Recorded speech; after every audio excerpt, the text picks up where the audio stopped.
Hey guys, welcome back to the channel. This is 803 Garage, and we're working on the Dodge Cummins Turbo Diesel. If you follow me over here, you'll see we have a nice rusty, messed up kind of. It needs this rim needs some TLC.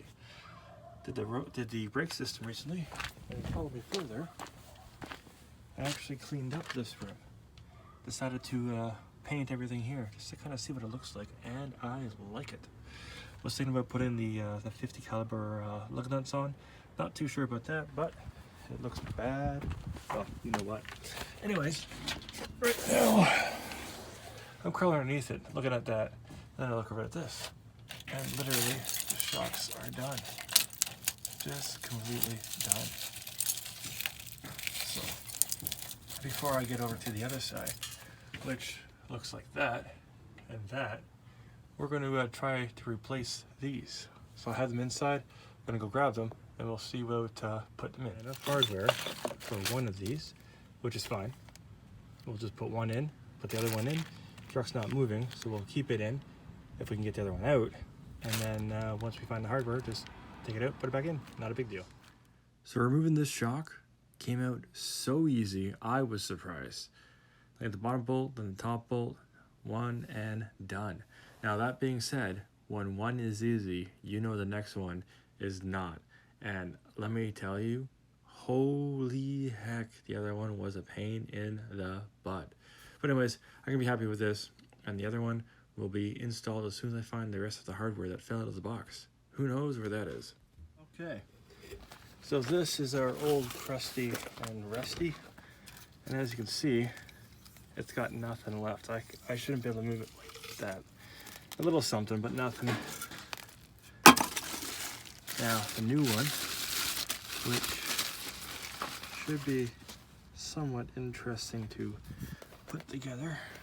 You'll like this one. I grab my side cutters. Watch this, guys.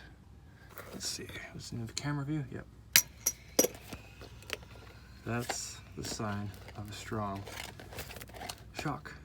Now the best way to get that back down, once you have everything in place, is with a ratchet strap, or you just compress it. We'll try both. Now this is another easy peasy lemon squeezy deal. Grab some lubricant, and you want to put the rubber in first.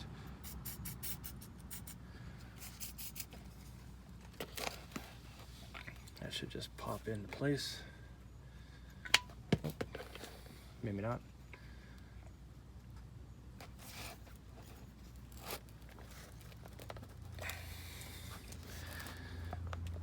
Oh, okay. Where's my hammer? I'm just gonna pop it in. Of course, I'm on this.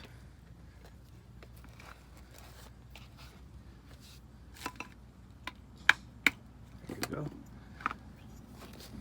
Let me spray it again. Spray the piece, the spacer.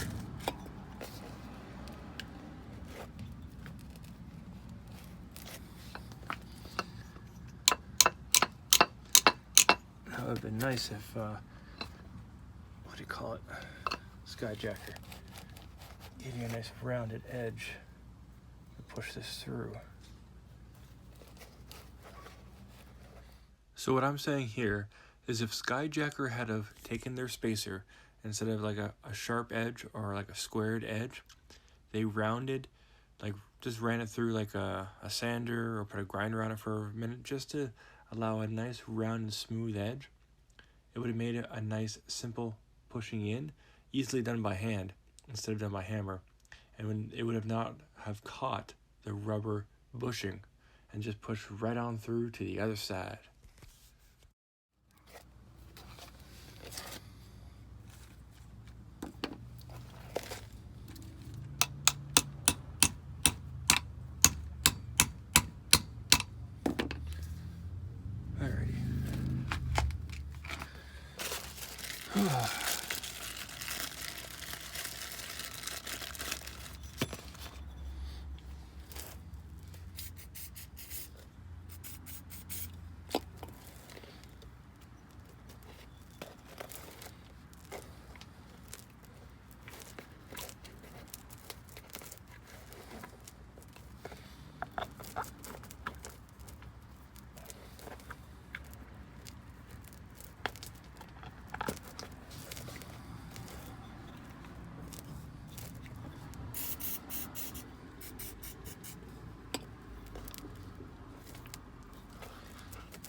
Now that we have the bushings and spacers installed, and lubrication is key in this respect, now we decide which orientation we want for our shock, whether it's going to be the solid being pointed up or the moving component being pointed up.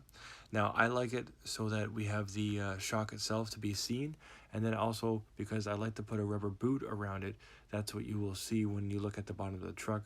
To me it looks nicer that way. Some people prefer it the other way. This to me is the best ride and look. And that's what the new one looks like in place. Pretty easy job. Put a socket on this side, a wrench on that side, you can ratchet it out, or you can use what I use, my cheater impact. I wish I had boots that went with this, so I might look for those. That way this stays nice and sealed. At least it'll be nice. And I can add a bit of rubber and then make it red. Match that. Match this one, it's painted up. And it'll look beautiful. Now time to do that one, and we'll be out of here. This last shock was a pain.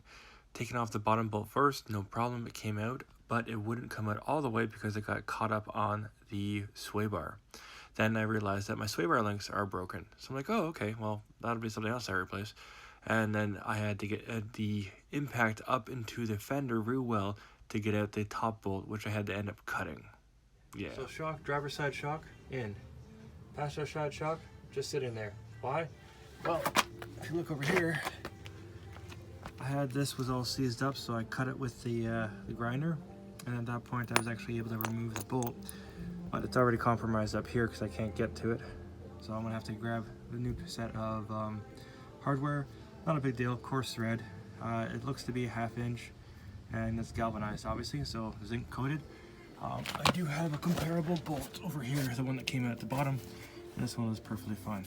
So just replacing your shocks, easy enough to do. This is a worst case scenario for your truck when you have to cut out the bolts.